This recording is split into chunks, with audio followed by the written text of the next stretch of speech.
Did you know Cary Grant turned down the role of James Bond, claiming he was too old at 58? Today we're diving into the 15 most magnetic performances from Hollywood's most debonair leading man that you absolutely must watch. Let's get started. Number 15.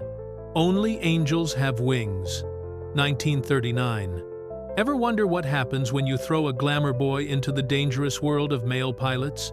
Director Howard Hawks did exactly that, with Only Angels Have Wings, transforming Grant into a tough-as-nails aviation boss in the South American jungle. Grant's Jeff Carter runs a ragtag airmail operation where pilots fly through deadly mountain passes in fog so thick you could spread it on toast. "Who's Joe?" asks Jean Arthur's character. "Who's Joe?" "Joe's dead," replies Grant with ice-cold precision, establishing the film's unflinching approach to mortality. The flying sequences were groundbreaking for 1939 with Hawks, a pilot himself insisting on realism that makes modern CGI look like a child's drawing. Critics initially dismissed it as boys with their toys, but the film has since been recognized as a masterclass in masculine cinema. The legendary French filmmaker François Truffaut called it cinema in its purest form. Watch for the scene where Grant lights 2 cigarettes simultaneously, a move that became so iconic that Humphrey Bogart would later steal it for Casablanca. Most surprising? Grant did some of his own flying for the film, having earned his pilot's license years earlier. When the fog rolls in and death hangs in the air, Grant doesn't just act. He brings authentic aviation gravitas that no training could fake. Number 14. Holiday, 1938. Think money brings happiness? Holiday begs to differ, and Grant makes you believe it. As Johnny Case, a self-made man engaged to a banking heiress, Grant delivers perhaps the most physically dynamic performance of his career. When Johnny announces he wants to make just enough money to retire young and work out what's important in life, 1938 audiences gasped at such anti-capitalist heresy. When I find myself in a position like this, I ask myself, what would General Motors do? And then, I do the opposite. This line wasn't just funny, it was revolutionary during the tail end of the Great Depression. Katharine Hepburn, in their first pairing, matches Grant's energy with her own rebellious spirit, creating chemistry so palpable it practically burns through the screen. Director George Cukor filmed Grant doing full acrobatic tumbling routines without double skills Grant learned in his youth as a traveling acrobat before Hollywood. These scenes weren't just showpieces. They symbolized Johnny's desire to literally flip the social order upside down. The film flopped on release, too provocative for conservative audiences, but has since been hailed as a stealth masterpiece of social criticism. Roger Ebert later wrote that Holiday shows us capitalism's winners questioning the very game they've won. In Grant's hands, Johnny Case becomes not just a romantic lead, but a philosophical rebel with a backflip. Number 13. Mr. Blandings builds his dream house, 1948. Ever had a home renovation go catastrophically wrong? Multiply that by 1,000, and you get Mr. Blandings Builds His Dream House, the original property nightmare comedy that launched 1,000 HGTV shows. Grant plays Jim Blandings, a Manhattan ad executive who impulsively buys a dilapidated Connecticut farmhouse, only to learn it needs to be torn down completely. It's not a house in Connecticut. It's Connecticut in a house. Grant delivers this line with perfect exasperation as contractors find yet another structural disaster. The genius of the film lies in Grant's slow unraveling. Watching his dignified ad man crumble under the weight of endless bills is both painful and hilarious. The most fascinating part? The film was such a marketing juggernaut that actual Blandings dream houses were built in 73 cities across America as promotional stunts. People could tour these homes during the movie's release, creating perhaps the first major film real estate crossover event. Director H.C. Potter ingeniously used Grant's immaculate appearance as a comic foil. The more pristine Grant looks, the funnier it becomes when he's covered in plaster or falls through floorboards. Myrna Loy, as his wife, matches his comedic timing beat for beat, creating what the New York Times called the most convincing screen marriage of the decade. The film's unexpected legacy? It perfectly predicted America's suburban exodus.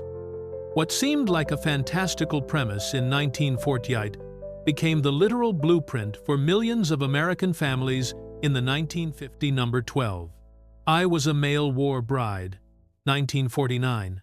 Gender bending wasn't exactly mainstream in the 1940s, which makes I Was a Male War Bride all the more remarkable.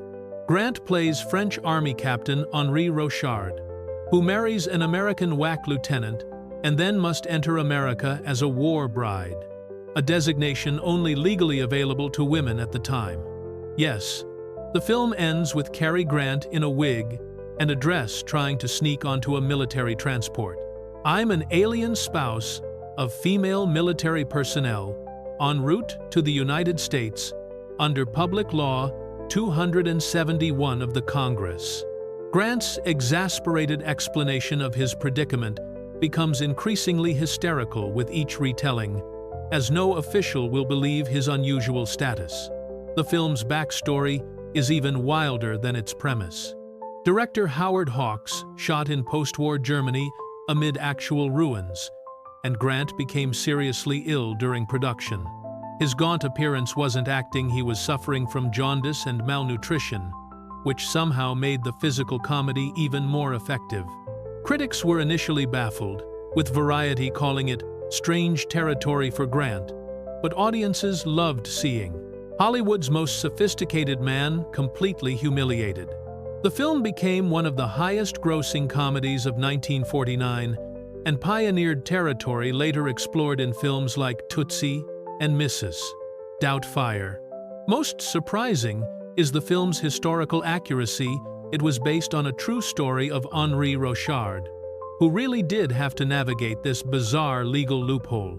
Grant's willingness to destroy his suave image for comedy shows exactly why he remains unmatched in versatility among Golden Age stars.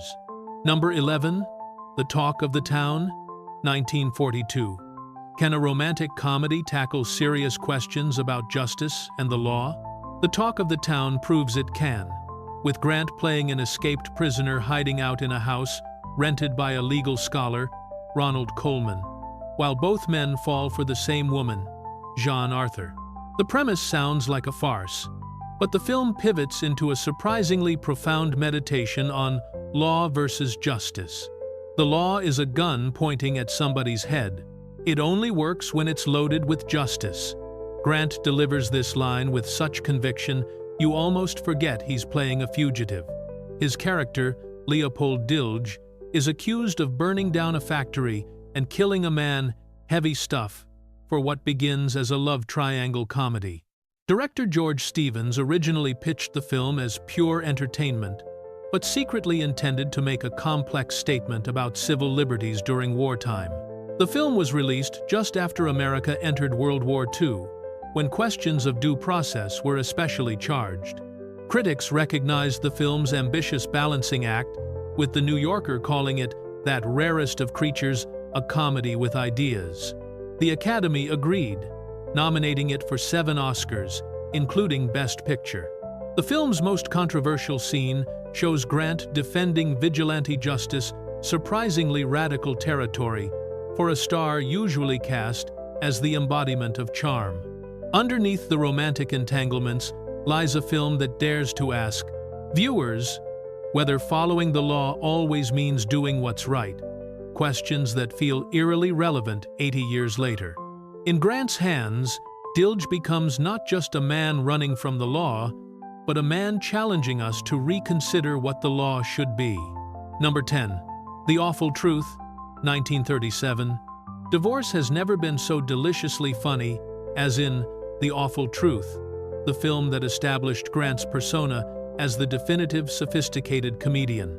As Jerry Warrener, a husband racing through a series of increasingly ridiculous scenarios to sabotage his wife's new relationship, Grant reinvented screen comedy through improvisation and physical risk-taking. The cat belonged to both of us, so we'll have to share him. This deadpan approach to dividing marital assets sets up one of cinema's most perfect comedies of remarriage. Irene Dunne matches Grant move for move as Lucy, his equally determined, soon-to-be ex-wife. The film's chaotic production is legendary. Director Leo McCarey was fired and rehired multiple times and threw away the script, forcing actors to improvise scenes daily. Grant was so uncomfortable with this approach that he tried to quit, offering to buy out his contract for $5,000. The studio refused, essentially forcing Grant to stay, a decision that launched him to superstardom. The famous scene where Grant falls off his chair wasn't planned. He actually lost his balance. But McCarey kept cameras rolling. Grant's willingness to look foolish while dressed impeccably created a new comedy paradigm. The New York Times raved. Grant transforms clumsiness into ballet. The Awful Truth won McCarey an Oscar for Best Director and reinvented the divorce comedy. Rather than treating failed marriage as taboo, it suggested that sometimes couples need to separate before they can truly appreciate each other. Revolutionary for 1937, this approach earned the film condemnation from religious groups, but adoration from audiences navigating modern relationships. Number 9. To Catch a Thief, 1955. What happens when you pair Hollywood's most elegant man with its most beautiful woman against the backdrop of the French Riviera? Pure cinematic magic. Hitchcock's To Catch a Thief casts Grant as John Roby, a reformed jewel thief forced back into action to catch a copycat. When insurance investigator Grace Kelly starts tracking him, their cat-and-mouse game becomes the most glamorous courtship in film history. To Catch a Thief contains perhaps the most suggestive dialogue ever to slip past 1950 censors. When Kelly purrs, "I have a feeling that tonight you're going to see one of the Riviera's most fascinating sights." I'm talking about the fireworks. Before the scene cuts to actual fireworks exploding, audiences weren't fooled by the metaphor. This was Hitchcock's first film in VistaVision, a high-resolution widescreen process that captured the Riviera's beauty with unprecedented clarity. Cinematographer Robert Burks won an Oscar for his sun-drenched visuals that made audiences rush to travel agents. French tourism jumped 40% following the film's release. Grant was 51 during filming while Kelly was 25, yet their chemistry renders the age gap irrelevant. Grant performed many of his own stunts, including the famous rooftop chase, despite being well into middle age. His physical commitment impressed Hitchcock, who later said, "Cary moves like a panther, age means nothing to him." The film has acquired additional poignancy over time, as Grace Kelly would later become Princess of Monaco, ruling over the very coastline where the film was shot. Her tragic death in a car crash on those same winding roads has given To Catch a Thief an almost mythic quality. A final glimpse of Kelly at her most radiant before royalty claimed her from Hollywood forever. Number 8. The Bishop's Wife, 1947. Christmas movies usually come with extra cheese, but The Bishop's Wife delivers. Something far more complex. A holiday film that dares to explore temptation, divine intervention, and spiritual fulfillment without sacrificing entertainment. Grant plays Dudley, an angel sent to help a bishop, David Niven, who's struggling to build a cathedral. But the heavenly messenger finds himself increasingly drawn to the bishop's neglected wife, Loretta Young. When an angel walks through a wall, it's painful, Grant explains, with perfect comic timing, humanizing the divine while maintaining an otherworldly quality that makes his attraction to a mortal woman genuinely troubling. His Dudley exudes such warmth that 1940 audiences left theaters genuinely believing angels might walk among us. The production faced divine challenges. The original director was fired after 2 weeks, and the first cut tested so poorly that producer Samuel Goldwyn spent $2 million, an astronomical sum in 1947, reshooting half the film. The gamble paid off when the movie became one of the year's biggest hits and a perennial Christmas favorite. Watch for the scene where Dudley decorates a Christmas tree with a wave of his hand, a special effect so seamless for 1947 that it still impresses today. Even more magical is the skating scene, where Grant glides across ice with superhuman grace, a skill the actor actually possessed from his acrobatic training. Film critic James Agee called it the most intelligent Christmas film ever made, praising its willingness to acknowledge darker holiday emotions like disappointment and loneliness. Unlike most Christmas movies that offer simple moral lessons, The Bishop's Wife suggests something more nuanced, that sometimes divine guidance comes through subtle human connections rather than thunderous miracles. Number 7. Arsenic and Old Lace, 1944. Imagine discovering your sweet elderly aunts are serial killers who poison lonely old men with elderberry wine laced with arsenic, strychnine, and just a pinch of cyanide. That's the predicament facing Mortimer Brewster, Grant, in this pitch-black comedy that somehow transforms multiple homicides into side-splitting entertainment. Insanity runs in my family. It practically gallops. Grant delivers this line with such perfect comic panic that it's become one of cinema's most quoted moments. As Mortimer uncovers body after body in his family home, Grant's reactions grow increasingly unhinged, pushing his performance to theatrical extremes rarely seen in film. Director Frank Capra actually completed Arsenic and Old Lace in 1941, but Warner Brothers had to wait 3 years to release it until the Broadway play finished its run. This delay meant audiences were seeing a slightly dated Grant performance, more manic than his later, more controlled style. Grant himself later called his performance awful, claiming he overacted horribly. Audiences vehemently disagreed. The film became one of Warner Brothers' highest-grossing comedies, with Grant's frenzied reactions, the wide eyes, the double takes, the physical contortions creating a masterclass in escalating panic. The New York Times declared, "Grant manages to be terrified and hilarious simultaneously, a combination few actors could achieve." Most shocking for modern viewers is how the film maintains its breezy tone despite a body count that would make most horror films blush.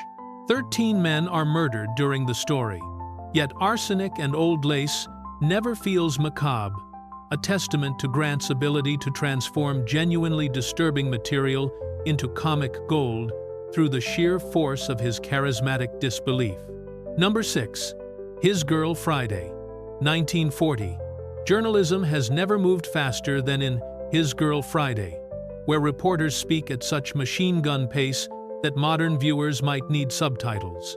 Grant plays Walter Burns, a ruthless newspaper editor trying to win back his ex-wife, star reporter Hildy Johnson, Rosalind Russell, by entangling her in covering an execution. Their verbal sparring created a new template for romantic comedy that filmmakers are still trying to replicate 80-plus years later. You've got the old newspaper in your veins, just like I have. Walter's manipulative appeal to Hildy's journalistic instincts showcases Grant's ability to be simultaneously charming and conniving. You know he's the villain of this story, but you can't help rooting for him. Director Howard Hawks revolutionized cinema by having actors overlap dialogue, creating a naturalistic rapid-fire style unprecedented in films. The overlapping technique proved so difficult that most of the supporting cast couldn't master it, but Grant and Russell hit verbal velocities that make Aaron Sorkin dialogue sound sluggish by comparison. The film's most innovative aspect was gender-flipping the main character. The original play, The Front Page, featured 2 male leads, but Hawks made one character female without changing much dialogue, inadvertently creating one of cinema's strongest female roles. Russell's Hildy isn't just keeping up with the men, she's outpacing them, Film scholar David Thompson called His Girl Friday the fastest American film ever made, noting that modern test audiences sometimes struggle with its pace. The average Hollywood film has 300 to 500 words of dialogue per minute. His Girl Friday tops 240 words per minute in several scenes. Grant navigates this verbal marathon with such effortless precision that you forget how technically demanding the performance is, creating comedy that feels both perfectly timed and gloriously chaotic. Number 5. Bringing Up Baby, 1938. How does a perfectly dignified paleontologist end up wearing a woman's negligee while chasing a leopard named Baby through the Connecticut countryside? That's the question Bringing Up Baby answers with increasingly unhinged comedy scenarios, as Grant's doctor David Huxley sees his carefully ordered life demolished by 2010, chaos incarnate, Susan Vance, Katharine Hepburn. "I just went gay all of a sudden," exclaims Grant, when caught in women's clothing, reportedly the first use of the word gay in its homosexual context in American cinema, slipping past censors who didn't recognize the slang. This single line has made the film a landmark in queer cinema studies, despite its otherwise conventional romantic comedy structure. The production was notoriously difficult. Director Howard Hawks brought in a live leopard, which terrified Grant so thoroughly that his fear needs no acting.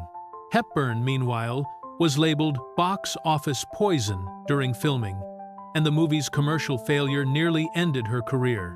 Hawks was fired from RKO Pictures when the film bombed, losing $365,000, nearly $7 million in today's dollars. Yet, this commercial disaster is now considered one of the definitive screwball comedies. Grant's performance, transitioning from rigid academic to helpless participant in escalating mayhem, created a blueprint for the straight man overwhelmed archetype that still dominates comedy. Film critic Pauline Kael later wrote, "If comedy is built on contrast, then Grant created the perfect comic foundation by being a man who values dignity, trapped in situations that systematically strip it away." The film's rehabilitation began in the 1950s, when a new generation of TSS critics recognized its perfect comic construction. In 1990, Bringing Up Baby entered the National Film Registry as a culturally, historically, or aesthetically significant work. Not bad for a film that once ended careers and bankrupted studios. Number 4. Charade, 1963. Charade has been called the best Hitchcock film that Hitchcock never made. A romantic thriller so perfectly crafted, it feels like cinematic sleight of hand. Grant plays Peter Joshua, or is it Alexander Dial? Or Adam Canfield? Or Carson Dial? A man of constantly shifting identities, helping, menacing. Audrey Hepburn's Regina Lampert after her husband is murdered for stealing $250,000 in gold. "Do you know what's wrong with you?" "Nothing!" This flirtatious exchange captures the film's effervescent charm, balancing genuine romantic chemistry with real danger. Director Stanley Donen creates set pieces worthy of Hitchcock, particularly a fight in a hotel room cast entirely in amber light from a rotating advertising sign outside the window. The film contains a fascinating age dynamic. Grant was 59 during filming, while Hepburn was 33, a gap that made Grant uncomfortable enough to insist the script explicitly address the age difference and have Hepburn's character pursue him rather than vice versa. The result is a mature romance that acknowledges its unusual dynamic while still generating genuine sparks. Charade holds the unusual distinction of being both a major studio film and in the public domain. Universal Pictures failed to place a proper copyright notice on the film, accidentally releasing it directly into public domain, which explains why you'll find it in so many bargain DVD collections. Henry Mancini's score became as iconic as the film itself, with the Charade theme becoming a lounge standard covered by artists from Andy Williams to Sammy Davis Jr. The American Film Institute ranked the film among the greatest mystery thrillers ever made, calling it the perfect blend of suspense, comedy, and romance, with 2 stars who define movie magnetism. Number 3. An Affair to Remember, 1957. Few films have reduced audiences to tears as reliably as An Affair to Remember, the gold standard for romantic melodrama.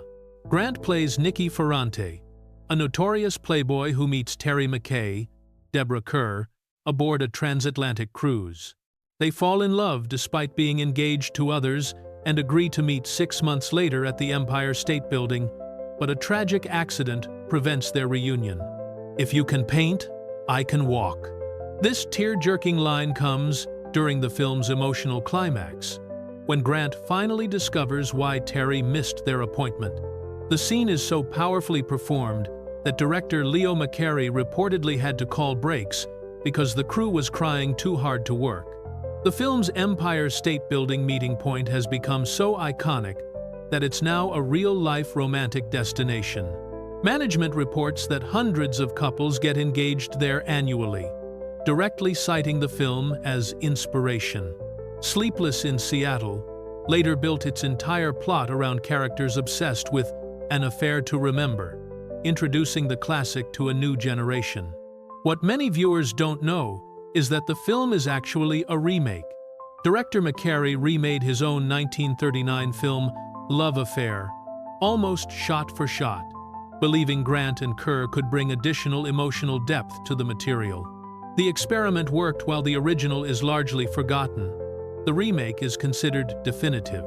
Film historian Janine Basinger called it the perfect union of star power and emotional storytelling, noting that the film works because Grant and Kerr feel like real people despite their extraordinary beauty. When Grant's playboy finally reveals genuine vulnerability, the effect is devastating precisely because we've seen the charming mask he usually wears. In a career defined by comedy and adventure, An Affair to Remember stands as proof that Grant could break hearts as effectively as he could inspire laughter. Number 2. The Philadelphia Story, 1940. What happens when you gather 3 of Hollywood's most magnetic stars and let them verbally spar for 2 hours? Cinema magic. The Philadelphia Story features Grant, Katharine Hepburn, and Jimmy Stewart in a sophisticated comedy of manners about a socialite whose wedding plans are complicated by her ex-husband and a nosy reporter. The resulting triangle created perhaps the most perfectly cast film of Hollywood's golden age. The time to make up your mind about people is never. Grant delivers this wisdom as C.K. Dexter Haven, the reformed alcoholic ex-husband, still in love with Hepburn's Tracy Lord. His performance balances wounded dignity with genuine growth, creating a character who earns his second chance through genuine change rather than mere charm. The film's backstory is as fascinating as its plot. Hepburn was considered box office poison after a string of flops, so she bought the rights to the play as a vehicle for herself, handpicked Grant for her co-star, and orchestrated her own Hollywood comeback. The gambit worked spectacularly. The film was MGM's biggest hit of 1940 and revitalized her career. Jimmy Stewart won the Best Actor Oscar for his role as reporter Macaulay Connor, but many critics believe it was a makeup award for losing the previous year for Mr. Smith Goes to Washington. Stewart himself later admitted Grant delivered the superior performance but wasn't nominated due to Academy politics. The Philadelphia Story remains the definitive comedy of remarriage, a genre that flourished under the strict production code that forbade portrayals of adultery. By featuring divorced couples finding their way back together, these films could explore mature relationships while technically adhering to moral guidelines. Roger Ebert called it the perfect example of how star power, script, and direction can combine to transcend even the studio system's limitations. Number 1. North by Northwest, 1959. Has there ever been a more perfect marriage of star and director than Cary Grant and Alfred Hitchcock in North by Northwest? As advertising executive Roger Thornhill mistaken for a spy and pursued across America by both villains and authorities, Grant delivers a performance of such precision and charm that it became the blueprint for the modern action hero. Without Thornhill, there is no James Bond, no Thomas Crown, no Indiana Jones. I'm an advertising man, not a red herring. Grant's exasperated protestation captures the film's brilliant premise. What happens when an ordinary man is thrust into extraordinary circumstances? The answer involves one of cinema's most iconic sequences. Grant being chased by a crop-dusting plane across an open cornfield, a scene so perfectly conceived and executed that film schools still teach it as the definitive example of visual suspense. Hitchcock designed North by Northwest as the ultimate crowd pleaser, combining elements from his previous thrillers into what he called a wild goose chase across America. The director deliberately created the fictional George Kaplan as a MacGuffin, a plot device that drives the Strehler action but ultimately means nothing, a meta-commentary on the thriller genre itself. The film's production design remains influential decades later. Saul Bass's opening credits sequence, with its geometric lines forming a grid that eventually becomes the side of a Manhattan skyscraper, established a visual language for sophisticated thrillers. The fictional modernist villain's lair on Mount Rushmore predated the Bond series' elaborate hideouts and remains a more aesthetically pleasing example. Bernard Herrmann's driving orchestral score perfectly complements Grant's movements, creating such synchronicity between music and action that later composers like John Williams built entire careers on the template Herrmann established here. Herrmann described the main theme as a kaleidoscopic orchestral fandango designed to kick off the story with a bang.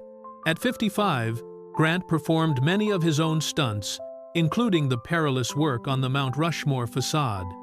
His physical commitment grounds the film's more outlandish scenarios in believable jeopardy. Hitchcock, always the master manipulator. He didn't tell Grant that the cab door would actually open during one scene. The star's genuine surprise and fear as he nearly falls out became one of the film's most natural moments. North by Northwest represents the perfect synthesis of commercial entertainment and artistic mastery, a film that satisfies both casual viewers and serious critics. Roger Ebert called it the peak of the Hitchcock-Grant collaboration, a film where everything works, where the star, director, writer, composer, and cinematographer are all operating at the height of their powers.